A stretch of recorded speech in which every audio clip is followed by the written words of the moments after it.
2024 से हम लोग परिवहन आयुक्त महाराष्ट्र राज्य और उप प्रादेशिक परिवहन अधिकारी नेरुल, इनको हम ये ओवरलोड जो गाड़ियां जा रही है इनका तकरार हम लोग ने इनको निवेदन द्वारा दिया। ये आप देख सकते हैं।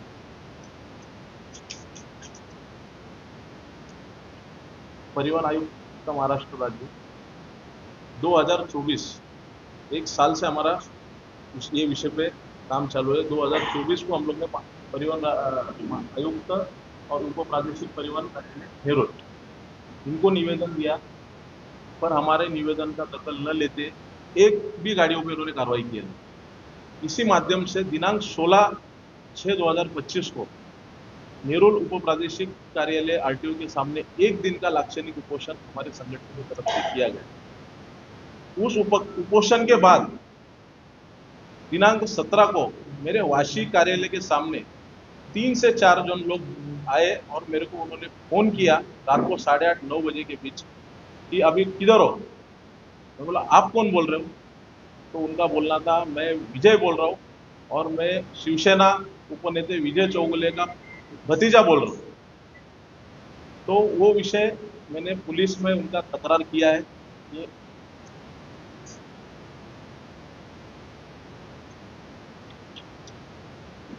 वाशी पुलिस स्टेशन में मैंने तकरार किया है और वाशी पुलिस इसका जांच कर रही है और मेरे को पुलिस प्रशासन पे पूरा विश्वास है। इनके पीछे कौन कौन है तो पुलिस इन्वेस्टिगेशन करेगी। इसके ऊपर मुझे और कुछ भाष्य करना नहीं। मेरा मेन विषय जो है कि परमिट और फिटनेस, ये जो मुझे रद्द करने के लिए जो मैं इधर नेहरू कार्यालय के सामने बैठा था तो उन्होंने मुझे बोला कि हमारे हाथ में नहीं है। तो मैं परिवहन आयुक्त, इसके आगे की जो मेरी लड़ाई है ये परिवहन आयुक्त महाराष्ट्र राज्य इनके कार्यालय के सामने मैं अमर उपोषण करने वाला हूँ। और मैं ये मेरा जो मांगनी है ये पूरा करने किए बगैर मैं भी शांत बैठने वाला नहीं। कितना भी मुझे आवाज ये लोग दबाने का कोशिश करें पर मैं पीछे हटूंगा नहीं, क्योंकि मेरा मुद्दा ये पब्लिक इंटरेस्ट में, गवर्नमेंट का रेवेन्यू ये लोग ये कर रहे हैं और रास्ते खराब हो रहे हैं, एक्सीडेंट हो रहे हैं। तो मैं ये मुद्दे से पीछे हटूंगा नहीं और पूरे महाराष्ट्र भर राष्ट्रीय स्वाभिमान संगठन की तरफ से ये ओवरलोड डंपर के चक्का जाम आंदोलन किए बगैर हम भी शांत बैठने वाले नहीं। ये हम तो अधिकारी को ही बोलेंगे क्योंकि शासन ने उनको ही रखा है कि आप इस पे कार्रवाई करो। हम और कुछ राजकीय नेता लोग भी उनके साथ जुड़े, ओवरलोड माफिया के साथ, इस सब बहुत बड़ा रैकेट है। इसके लिए इस पे कार्रवाई हो रहा नहीं है। और इतना हमको मालूम पड़ा है एक गाड़ी का 17,000 रुपये दिया जाता है, वो हिसाब से उनके आशीर्वाद से ओवरलोड गाड़ियाँ चलती है। ये हमको मालूम पड़ा है किसी के द्वारा, तो मैं आपको ब्रीफली नहीं बोल सकता हूँ, पर जो मालूम पड़ा है ये 17,000 का आंकड़ा कुछ पहुँचा जाता है, उनके आशीर्वाद से गाड़ी चलती है। हे आमच्या आदेशानेच झालं, कारण हे जो विषय आहे ह्या विषयाचं गांभीर्य जर तुम्ही घेतलं तर बघा, क्षमतेपेक्षा जास्त जेव्हा माल भरलं जातं ती गाडीची स्पीड कमी होते, गाडी स्लो चालतोय, त्याच्यामुळे अपघात होतात, ट्रॅफिक होतोय, हे सगळं आम्हाला येऊन आमच्या प्रदेशाध्यक्षांनी सांगितलं, आमच्यावर आले। तर त्यामुळे जर कोणाला त्रास होत असेल, जे कोणी राजकीय नेते असतील त्यांनी उलट आम्हाला सपोर्ट केलं पाहिजे। त्यांनी आणून कोणाला तरी त्यांच्या पत्न्याला फोन करायचं, बोलायचं, हे उचकटदाबी किंवा हे आमचं आंदोलन चिरडण्याचं जर काम करत असतं तर चुकीचं आहे, कारण आम्ही लोकशाही मार्गाने आंदोलन करतो। आणि पुढचा स्टेप आहे, माझं कालच बोलणं झालंय, विरोधी पक्षनेते अंबादास दानवे साहेबांशी माझं बोलणं झालंय, पुढच्या आठवड्यात आमची मीटिंग आहे। ही कायदा जे आहे, कारण त्या एक दिवसाच्या लाक्षणिक उपोषणामध्ये जेव्हा परिवहन सह आयुक्त जे खाली येऊन आम्हाला निवेदन दिले का हे गावंडे का परमिट आणि फिटनेस रद्द करणे आमच्या हातात नाही आहे।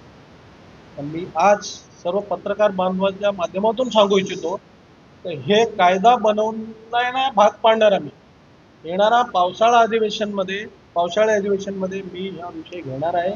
त्या सन्माननीय दानवे साहेबांशी माझं बोलणं झालेलं आहे, ते बोलले ठीक आहे पूजारीजी पुढच्या आठवड्यात तुम्ही या, जे काय असेल सगळे विषय घेऊन या। असा सगळं महाराष्ट्रातलं आम्ही डिटेल घेतलेलं। आता तुम्ही म्हणता म्हणजे वाळूचे आहेत ते पण ओव्हरलोड गाड्यामध्ये काय काय घडले, काही ठिकाणी तहसीलदारच्या अंगावर पण गाड्या घातल्या, सगळं डिटेल घेऊन आम्ही विरोधी पक्ष नेत्यासमोर बसणार आहोत। आणि आमची जी संघटना आहे लोकहितासाठी उतरते, आम्हाला पण माहिती आहे आणि सगळे पत्रकार बांधवांना माहिती आहे याच्यामध्ये काय ह्याच्यात किती मोठा आर्थिक साटेलोटा आहे लोकांचा. हेच सर्रासपणे चालू आहे. एक गाडीचा 1 महिन्याला 17,000 रुपये त्याला द्यावा लागतोय. तरी विचार करा याच्यात शासनाचा पण किती महसूल बुडतो. आता एक बांधव विचारले, पत्रकार बांधव काय ओव्हरलोड, आम्ही सगळे बघितलंय. एका गाडीमध्ये 14 क्युबिक मीटर जायचं, तिकडे ते लोक 23 क्युबिक मीटर घेऊन जातात. कारण ती बॉडी लेवल गेली तर तुमच्या बरोबर आहे. बॉडीच्या वर जे असते ते 25% बॉडीच्या वर माल घेऊन जात असताना ती ओव्हरलोड गाडी आहे. म्हणून आमचे प्रदेशाध्यक्ष जे विषय घेतले, त्यांचे सहकारी सगळे जे विषय घेतले, त्यांना आम्ही सगळं मिळून एक मीटिंग घेऊनच हे केलेलं आहे. आणि आमचे राष्ट्रीय उपाध्यक्ष विलास म्हात्रेजी आम्ही सगळे मिळून केलंय. म्हणून पत्रकार बांधवाला आमची विनंती आहे, या लढ्यामध्ये साथ द्या आणि हे कुठंतरी थांबलं पाहिजे हे मी सांगतो. पुढच्या आठवड्याचा मला वेळ दिलेले आहेत विरोधी पक्षनेते दानवे साहेब, त्या सगळ्यांना शिष्टमंडळ दानवे साहेबांना भेटणार आहोत आणि महाराष्ट्राचे मुख्यमंत्री सन्माननीय देवेंद्रजी फडणवीस साहेबांशी पण आम्ही एक मीटिंग घेणार आहोत. त्यांना पण विनंती करणार आहे का हे कायदा पारित करा आणि हे विषय पूर्ण महाराष्ट्र सुरुवात होऊ द्या, कारण पूर्ण देशात जाऊ द्या विषय. त्याचा तुमच्याकडून सुरुवात होऊ द्या.